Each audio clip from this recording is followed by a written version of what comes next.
Oh snap, we hit 80 subs? Dang, I wasn't even here to see it. Oh well. Anyway, welcome back to Twisted History, a series where I take a look at cool and unique things in Roblox's history and talk about them.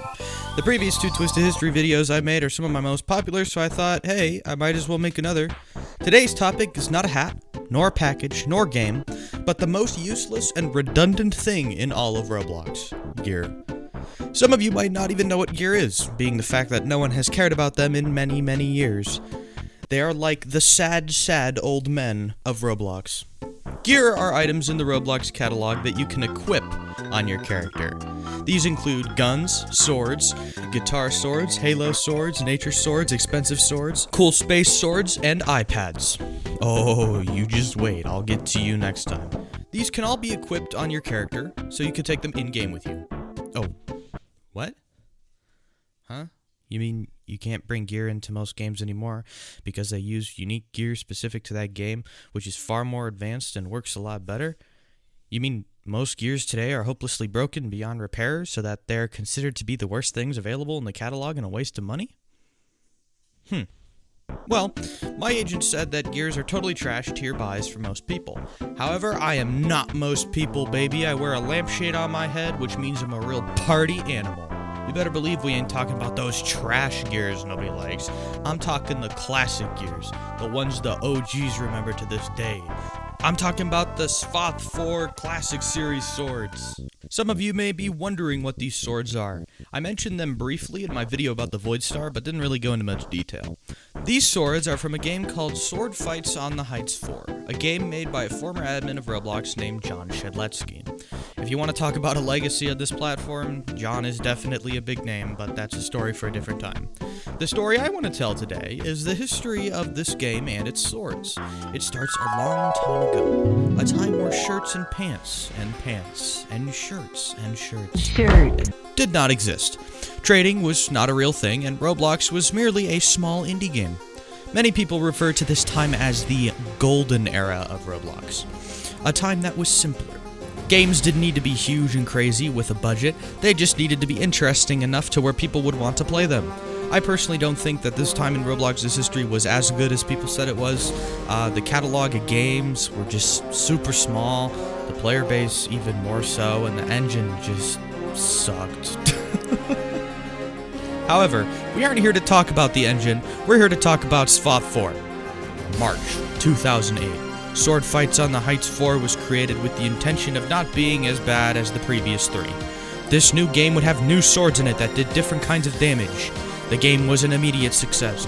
Everybody loves SFOTH and its new swords, so much so to where Shedletsky decided to post the swords on the catalog for people to buy and wear on their characters in true American capitalist fashion.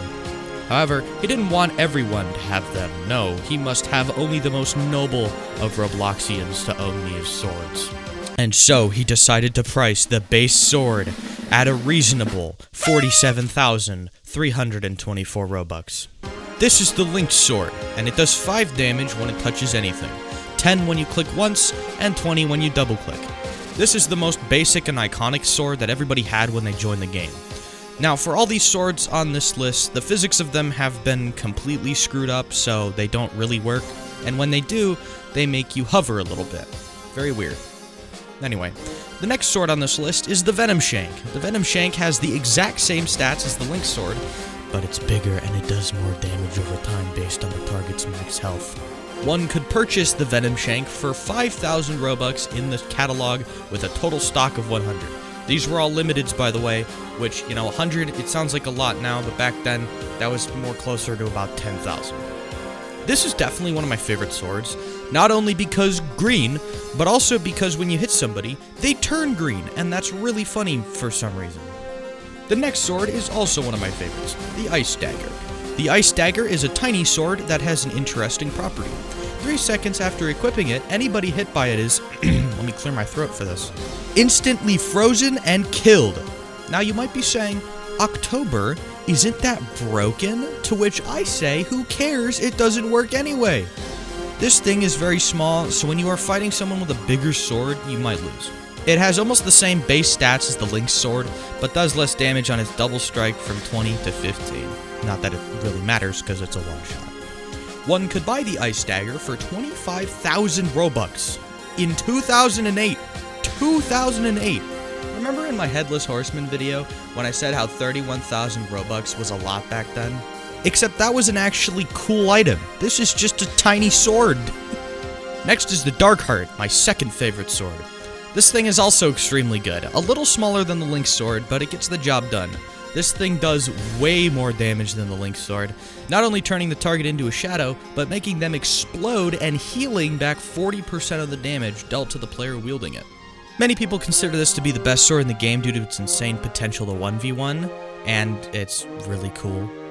But we're not done yet. One could buy the Darkheart for around 2,000 Robux, which I find really interesting, because the Venom Shank was 5,000, and the Ice Dagger was 25,000, and yet the Darkheart is 2,000.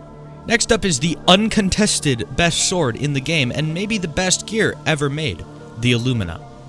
This sword is awesome. Not only does it do insane damage, but it gives you a dash, and it reveals invisible targets. It also has sparkles. This thing is great for people who want to one-shot other players while looking really cool at the same time. If I could pick any gear in the catalog that I could get for free, it would be the Illumina. One could buy the Illumina for about 5,000 Robux back in 2008. Next is the Ghostwalker. This sword is very unique in the sense that it actually levels up with the amount of kills the player has during that life. When using the Ghostwalker, one becomes floaty and can jump super high. This, along with damage, increases with level. You also become a ghost, meaning that you become more and more see-through with each level until you become completely transparent. One could buy the Ghostwalker for about 12,000 Robux. Next up is the Firebrand.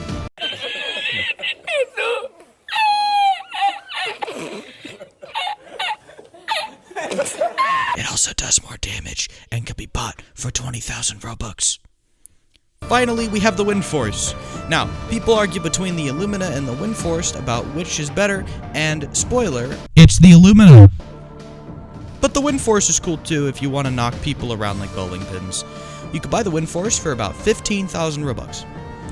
Whew, that's a lot of swords. Some of them are cool, while others are not.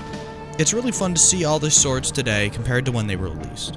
There are obviously still a few people left on Roblox that love these swords, me included. I mean, wouldn't it be cool to own one of these pieces of history?